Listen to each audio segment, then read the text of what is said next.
Es decir, la actividad de la guardia, de un guardián, está considerada en el rango más alto del nivel de riesgos profesionales, pero no es tratada como tal en la práctica. Estas condiciones pues, se agravan aún más por la jornada laboral, por ejemplo, de los guardianes. Un funcionario de la guardia y la custodia presta servicio 24 por 24. Sin embargo, está laborando casi 196 horas a la semana. La jornada máxima para los servidores públicos a la semana es de 44 horas. 44 horas para un funcionario público normal que vive otras circunstancias de trabajo, otras condiciones, otros niveles de estrés, de inseguridad, de amenazas para la salud. Labora 44 horas y los guardianes están sometidos a esas condiciones 196 horas. La remuneración salarial. El salario básico de un dragoniante es de 878.000 pesos. En promedio, incluyendo el sobresueldo, las primas, las bonificaciones, llega a recibir más o menos 1.759.432 pesos.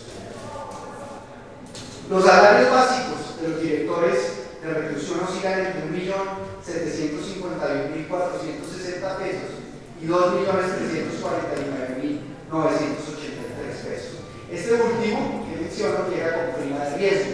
La bonificación por servicios, el subsidio familiar, le queda el sueldo en 4.041.971 pesos, y aquí no se incluyen pues, las primas semestrales ni las vacaciones.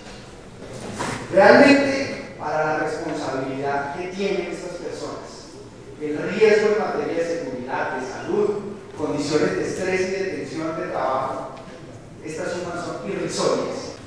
La pensión de un dragoniante es igual al salario básico, es decir, la mitad de lo que recibe en promedio mientras está en servicio activo. Entonces, además de tener que cubrir sus necesidades mensuales con su salario, también deben, pues están obligados a realizar un ahorro programado que les permita generar después un ingreso que compense la desmejora que van a sufrir en el momento del retiro.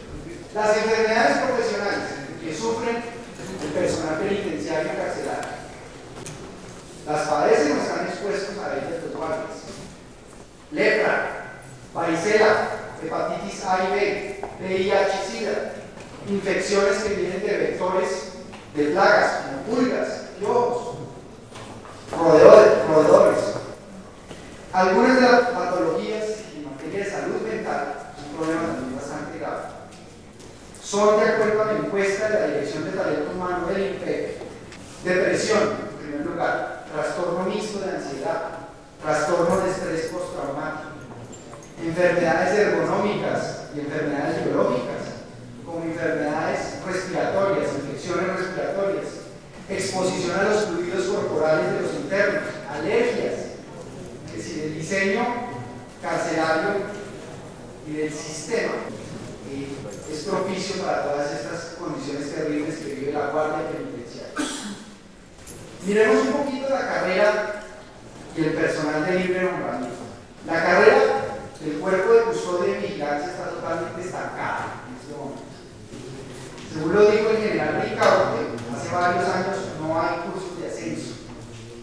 Al 31 de diciembre de 2010 había 1.577 cargos vacantes en el cuerpo de custodia y vigilancia.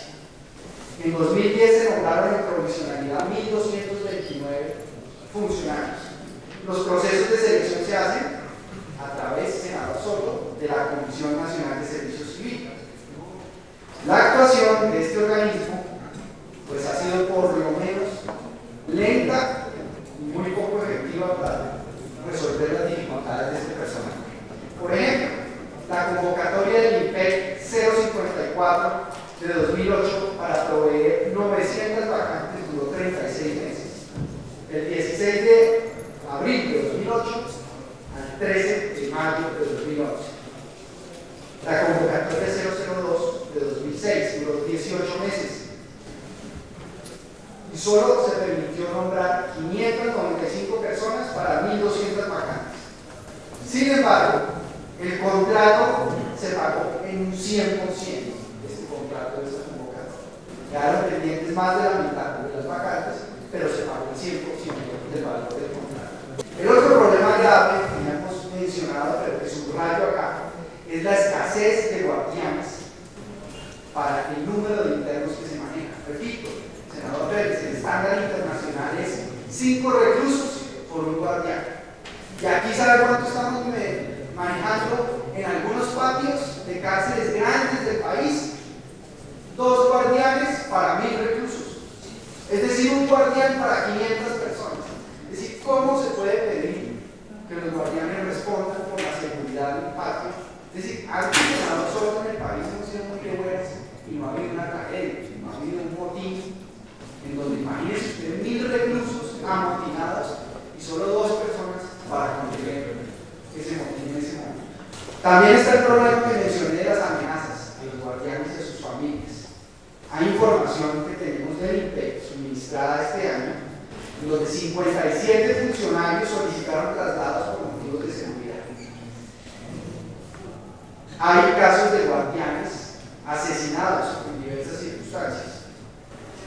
Estas condiciones, obviamente, y circunstancias en las que viven reclusos y guardianes que conviven en estas circunstancias, en ningún momento justifican la corrupción, en ningún momento la justifican, pero representan de todas maneras un terreno abonado, un caldo de cultivo, y hay un contexto estructural y sistémico que las